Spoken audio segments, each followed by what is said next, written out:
I'm Alex Larson, dietitian, Ironman finisher, and host of Endurance Eats, the podcast where we break down the science of endurance nutrition and turn it into clear, practical nutrition advice to revolutionize how you think about fueling your body. So grab a seat, or keep moving if you're out training, and let's get started. Welcome back to the bonus series of the Endurance Eats podcast. These are the mid-season fuel episodes. They are short and sweet and packed with actionable info.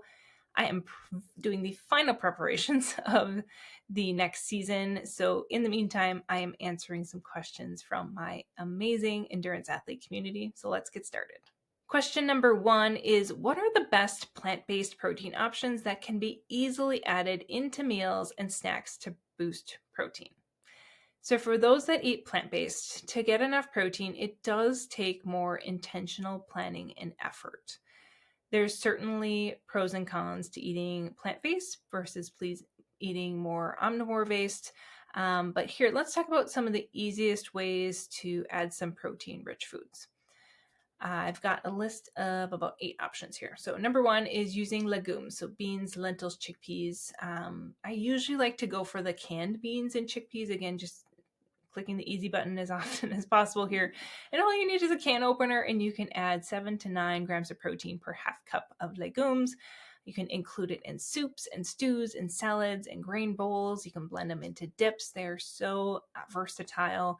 But because they are an incomplete protein, you will need to pair them with like a rice or a bread of some sort of grain to make it that complete protein. Also looking at like tofu, tempeh, edamame, those soy-based foods, you can add those to stir fries, salads, grain bowls, sandwiches. Dry roasted edamame is a really great protein-rich snack. It's got a lot of fiber in it. Tofu will come in some different varieties. You can add like a silken tofu to a smoothie. You can toast up like a firm tofu with some different seasonings and flavors to complement your dish.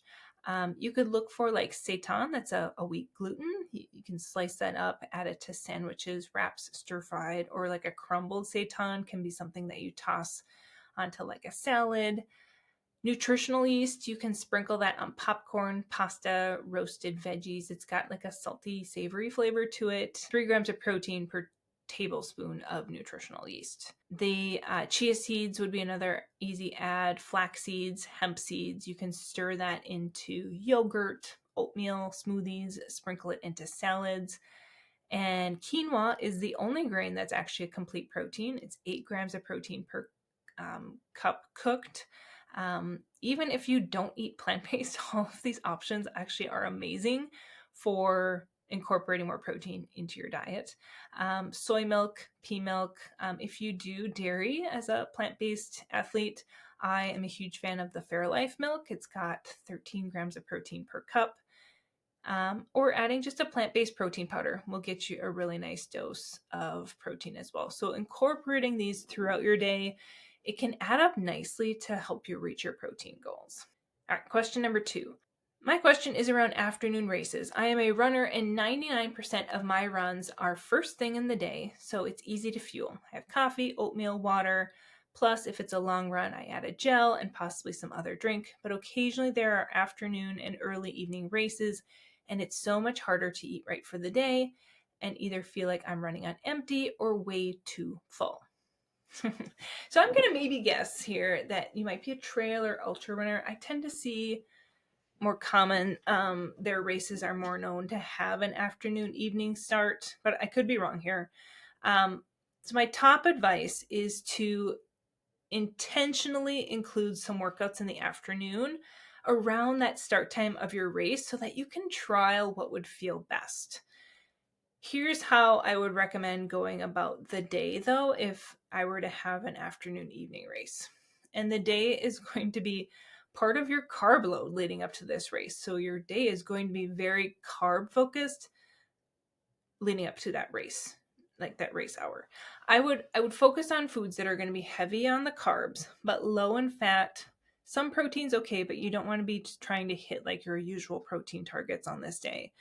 To prevent yourself from feeling too full at the beginning of the race, you are going to want to front load your nutrition and then hydrate well just throughout the day, and including some electrolytes with those fluids.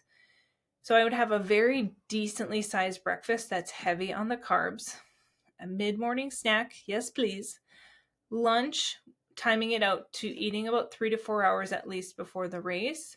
Give plenty of time to digest that meal. Again, keeping lunch very carb centric, avoiding anything greasy, super high in fiber.